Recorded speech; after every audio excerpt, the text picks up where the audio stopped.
Ouais. En tout cas, M. Papi Mouya, j'ai remarqué que votre plateau est tellement climatisé, mais il transpire. Il transpire. Ce qui revient à dire que défendre les Il est mensonges, tout souriant. défendre les mensonges n'a jamais été facile. Oh. Mais c'est Papi Mouya, parce que défendre les mensonges, ça te demande beaucoup d'exercice et c'est pas facile en tout cas. C'est pas facile. Ce qui se conçoit bien s'énonce clairement. Et les mots pour les dire viennent Voilà. aisément. Aisément, voilà. Mais c'est Papi Mouya est en train d'aborder une question essentielle dont il ignore les méandres, le contour. Qu'est-ce que M. Félix Antoine Tshisekedi a fait de spécial pour la résolution de la crise de l'Est qui n'a jamais existé? M. Mouya, qu'est-ce qu'il a fait? Il vient de mentionner une résolution qu'il prenne comme, je sais pas, comme mérite. Oh non, cette résolution a dit clairement que le Rwandais est sous notre sol. Connaissez-vous la résolution 1234 du 9 avril 1999? Cette résolution, quand ça a été prise, le président Félix était encore en exil.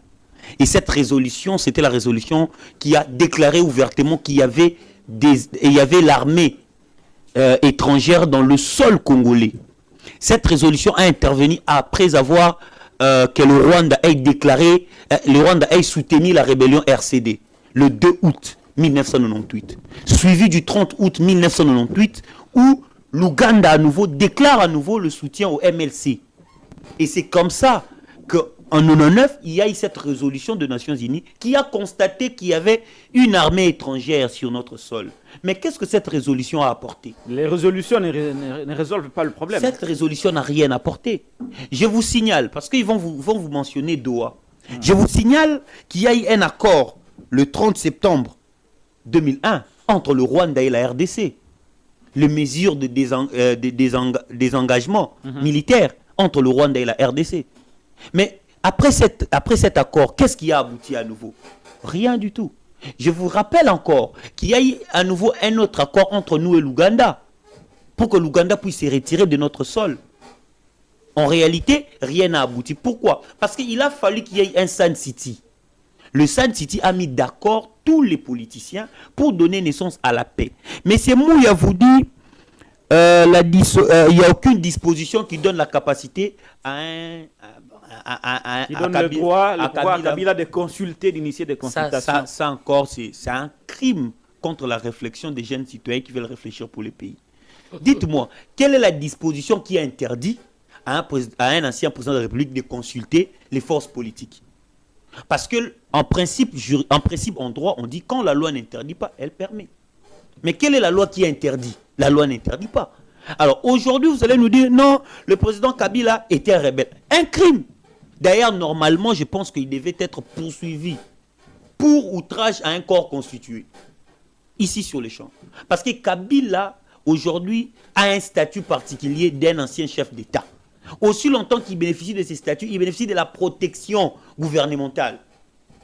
Et il doit nécessairement être protégé, même par rapport à ce qu'il est en train de dire. Il vient de faire incitation au meurtre ici. Il vient de pousser les gens à commettre un meurtre. Au nom qu'il est Mouya, c'est lui qui défend la République, c'est lui qui connaît l'unité des mesures de la température, du patriotisme. Il dit, il faut tuer un ancien président, père de famille. Ça, j'ai condamné. Non, mais vous avez condamné parce que vous avez votre rationalité. Lui, il ne l'a pas fait. Et il n'a même pas qui meurt à l'Est. Non. Vous n'avez pas la parole, Papi Mouya. Calmez-vous. Il dit ce qui meurt. Les coups. Il dit ce qui meurt à l'Est. Mais c'est vous qui faites tuer les gens inutilement à l'Est. C'est vous.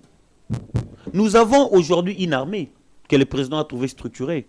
Je n'ai pas besoin de voir les jeunes garçons de 17 ans, 18 ans prendre les armes, aller défendre ma patrie, alors qu'il y a une armée.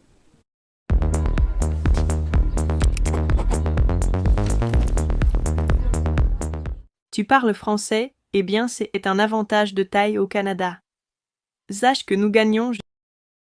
Nous devons être... L'armée se renforce. Le président a trouvé structuré. Je n'ai pas besoin de voir les jeunes garçons de 17 ans, 18 ans prendre les armes, aller défendre ma patrie, alors qu'il y a une armée. Nous devons être... L'armée se renforce toujours, hein, ce qui est vrai. Mais les Ouazalendo n'est pas l'armée. Je parle de Ouazalendo, ce n'est pas l'armée. C'est une milice. Et cette milice va nous coûter cher demain. Parce que demain... Répondez maintenant à ma question. Je suis en train d'arriver. D'ailleurs, ce que je suis en train de faire, c'est une question que je suis en train de répondre. Parce que toutes les dates que j'ai données, beaucoup d'entre nous ignorent. Ils abordent ces questions-là, ça touchait le fond. Ouais. Vous allez voir que depuis Mouzé, nous avons recherché la paix dans la sous-région et nous n'avons pas trouvé. Deuxièmement, aujourd'hui, Kabila, ce qu'il est en train de faire, c'est légitime, M. Patrick Lokala. Parce que... Qu'est-ce qui est légitime? La recherche de la paix. Et bien par quelle voie? Parce que la légitimité sera aussi définie par la voie que Kabila va emprunter. Mais est-ce que c'est une voie des armes ou c'est une voie de paix, de démocratie? Mais ce qu'il est en train de faire, c'est la voie démocratique. Parce qu'il est en train de consulter. Il a consulté le rebelle, chose que le président Félix ne peut pas faire. Il n'a même pas la capacité de faire déplacer Nanga pour arriver. Mais vous devez quand même applaudir cet homme. Le président Félix n'a pas cette capacité. Il est allé en Angola et Nanga a annulé le rendez-vous. Quel manque de respect. Pourquoi on nous empêche de réfléchir? Kabila ne sait même pas aller très loin. Il est arrivé, il a consulté Nanga. Toi, qu'est-ce que tu veux? Vous oubliez que celui qui exerce l'influence sur vous, celui qui vous a donné un verre d'eau. Aujourd'hui, je suis sur votre plateau, je suis en train de parler avec vous. Vous me donnez la capacité de parler aux Congolais. Demain, M. Patrick Lokala, une fois que je deviens autorité dans ces pays, si vous me demandez un service, j'aurai la facilité de vous le donner qu'à une autre personne. C'est ça, ça s'appelle de dette morale. Nous sommes des Africains. Qui est-ce que parmi ces personnes-là n'a jamais reçu la faveur de Kabila? Nanga a été nommé par Kabila. Donc, par respect, il est redevable à Kabila. Kabila peut lui interdire certaines choses. Pourquoi nous ne voyons pas ça comme ça? Nanga a été nommé ici président de la CENI par Kabila. D'ici, moi, connais Kabila, que c'est quelqu'un qui respecte la parole. Il a fait arrêt, il a mis en exil. Sultani Makenga aujourd'hui a fouillé Kabila. Bon, des consultations pour quelle fin? Biamungu, je suis en train d'arriver. Biamungu aujourd'hui.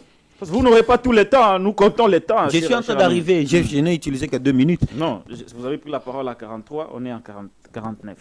Biamungu aujourd'hui, il vous reste 2 minutes. Biamungu qui est le chef du renseignement et était arrêté, condamné à mort par Kabila. C'est pour vous dire que l'architecture du M23 est tout, soit ils ont peur de Kabila, s'ils n'ont pas peur de Kabila, soit ils sont redevables à Kabila. S'ils ne sont pas redevables à Kabila, c'est qu'ils respectent Kabila. Mais c'est les 3 choses que ces rebelles n'ont pas vers notre président de la République. Ils ont été nourris ici pendant 14 mois, ils s'en foutent, ils sont rentrés, ils traitent le président de tous les maux. Nous sommes même dans un pays où les influenceuses menacent de divulguer certaines vidéos compromettantes de notre chef de l'État. Donc nous devons quand même être sérieux. Ce que Kabila est en train de faire, c'est salvatrice pour le pays. Ce n'est pas pour faire la guerre, comme Papou l'a dit, c'est un recrutement pour renforcer les M23. Mais Flory dit qu'il est dans le cadre de consultations pour une mission de paix. Mais si la dernière hypothèse est valable, comment va-t-il procéder pour finalement la mise en œuvre de sa démarche de paix?